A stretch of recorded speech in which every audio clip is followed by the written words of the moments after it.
Well, more now on Air Vanuatu, which has this morning entered voluntary liquidation, leaving hundreds of Aussies stranded. For more, we're joined by liquidator Morgan Kelly and Aussie tourists Adara and Tyler Brooks in Port Vila. Good to see you, Adara. I'll start with you. You're now stuck in Vanuatu. How did you find out that your flights were cancelled? We found out yesterday through our reception.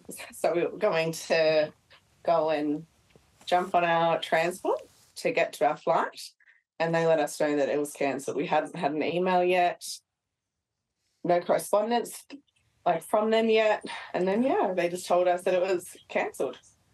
I mean, look, obviously there are worse places to be stuck, right? But to not know about it until you get to the airport, and on top of it, I believe you're 31 weeks pregnant. I can only imagine the stress you're under right now. I am. We're definitely pretty keen to get home because we also have two little toddlers with us as well as being pregnant. So we're definitely pretty keen to get home as soon as we can. Tyler, how has the communication been with Air Vanuatu? I mean, to not find out until you get to the airport, but then to not really know all the uncertainty that now faces you in these coming hours. I think the worst thing about it is we've got travel insurance, but it's not covered. No. So we'll be out of pocket probably thousands and thousands of dollars at the moment. Why isn't this covered by travel insurance? Because they've gone into liquidation. So there's fine print in most travel insurances that don't cover administration or liquidation, unfortunately. No, that's such a bugger. So where does that leave you guys?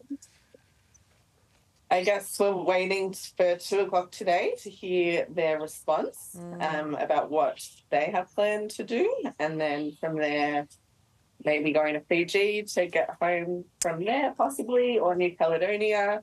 The next flight out is in at the end of the month, in 2 weeks or something. Oh, wow.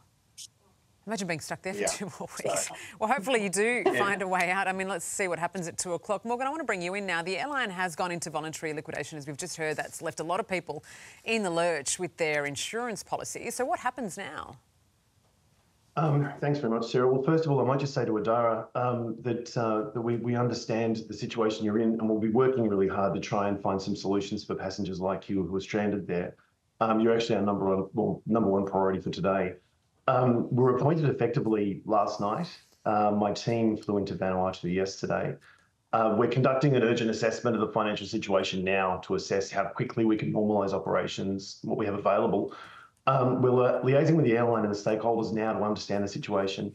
Look, Vanuatu is a series of islands. Domestic travel is very important to this country, so we're working with to assess our domestic operations to normalise those flights.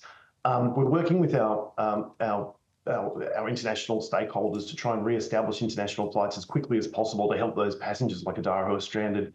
And in those circumstances, for like the ones for Adara and 31 weeks pregnant, we'll have to see if we can come up with some kind of alternate arrangement for you. We're still doing all the necessary safety and maintenance checks. We have to ground the fleet to make sure that the fleet's compliant with international regulations, and we've got all the insurances in place and the like before we can recommence flights. We're doing that right now. The intention is to get the airline back to normal as quickly as possible. We're going to be reaching out to all affected passengers today and trying to rebook flights as quickly as possible through that process. Look, we know how important this airline is to Vanuatu, and we know how important it is to travellers. We're focusing on securing a future for the airline longer term. This might involve finding a buyer or some kind of equity partner. We'll be making contact with all passengers directly with further instructions, and we'll be engaging with all the stakeholders, the Vanuatu government agencies, the aviation regulators and international partners. How many passengers are affected to your knowledge?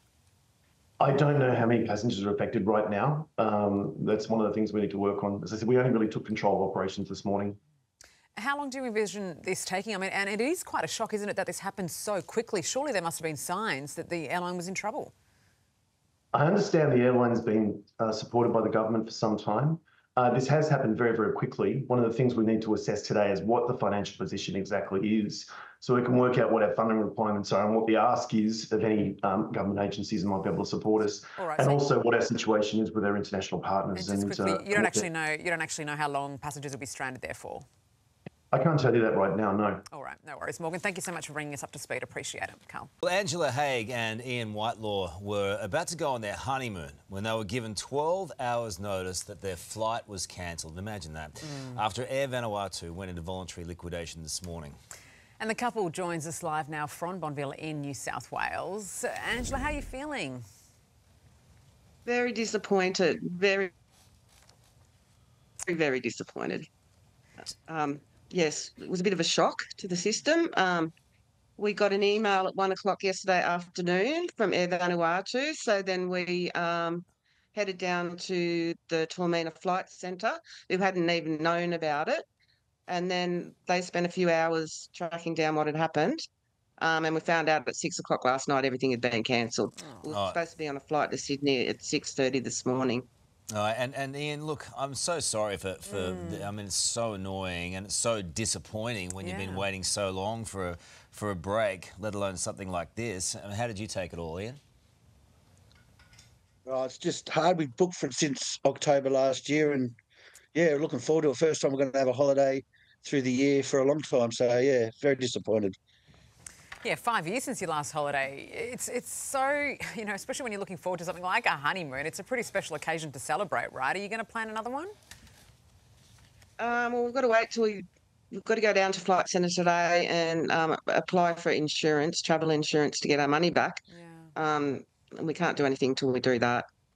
How would you describe the level of communication from Air Vanuatu? Zero. One email. It just said don't even bother turning up at the airport, and Gave no reason. Gave no reason. It said operational service problems, and that was it. And when you got that, lucky we. Sorry. Jenny down at the Flight Centre, she's been fantastic helping us out. So we're going to see her at 10 o'clock this morning and apply for insurance. Sorry, I just cut you. You're cutting out just a little bit. We'll persist with it, though. Look, when you got that first notification of the cancellation, can you tell us what you both said to each other, how you reacted? Well, Ian was at work. It was his last day of work for the week. And so he just quickly came home and we were just devastated. And we thought, oh, they'll put us on another flight. Because we booked through Qantas and they've said, no, there's nothing we can do. It's the most frustrating thing, especially when there's been no communication and you're kind of left in the lurch now. You don't actually know how long it's going to take to resolve either. Have they given you any kind of timeline? Nothing at all? 3 months, they said, till we get our money back. So we can't do anything without that money. So we're just left in limbo. How does that sit with you two? Not very well. Not very well. Oh, I'm sorry. But, yeah. All right, look, we earlier on the show, we had the CEO of Flight Centre, Screw Turner's a legend. He's a great friend of the show.